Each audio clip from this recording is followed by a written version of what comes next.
তার আপন বড় ভাই তাকে দর্শন করে এবং দর্শন করে বারবার করার পরে তার গর্ভবতী হয়ে যায়। মেয়েটার পরিবার এবং স্থানীয় লোকজন এবং কি নেতৃস্থানীয় যারা ছিল তারা যাওয়ার পরে তখন জিজ্ঞাসাবাদ করে, হুজুরের পক্ষে আসছে রিপোর্ট যে এখানে হুজুরের কোনো দোষী সাব্যস্ত হয় নাই, এখানে আপনারা তো একটা অভিযোগ করে দিলেন, এখন বলেন প্রকৃত দোষীকে। তখন এক পর্যায়ে পুলিশ মেয়েকে জিজ্ঞাসাবাদ করে, জিজ্ঞাসাবাদ পর্যায়ে নিয়ে যাওয়ার পরে 164 দ্বারা জবানবন্দি তার নেওয়া হয় এবং পরিবর্তিতে 22 দ্বারা জবানবন্দি নেওয়া হয়, যেখানে মেয়ে স্পষ্টভাবে স্বীকার করে যে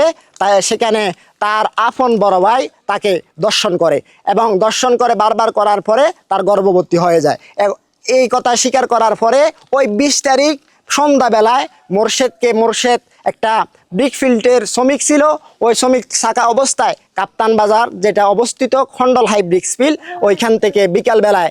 পুলিশ ওই মোর্শেদকে অভিযান চালিয়ে দরে গাড়িতে উঠিয়ে নিয়ে যায় থানায় এবং থানাতে প্রাথমিকভাবে জিজ্ঞাসাবাদ করলে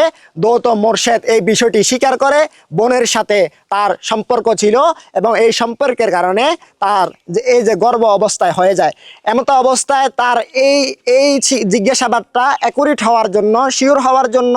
তখন মালিবাগ সিএনএ ফরেন্সিকে প্রেরণ করা হয়। প্রেরণ করার পরে তাদের এবং ওই বাক্কাল ছাওয়া শিশু বাচ্চাটা জান্নাতুল ফেরদাউসের ওই স্যাম্পল রাখা হয়। তিনোটা স্যাম্পলকে অ্যাডজাস্ট করে মিলকরণে তখন বাইয়ের নামে 99% মিল পাওয়া যায়, সম্পূর্ণ বাইয়ের নামে মিল পাওয়া যায় এবং কি মিল পাওয়ার পরে বাইকে আজ পর্যন্ত বাইটি এখনো কারাগারে আছে।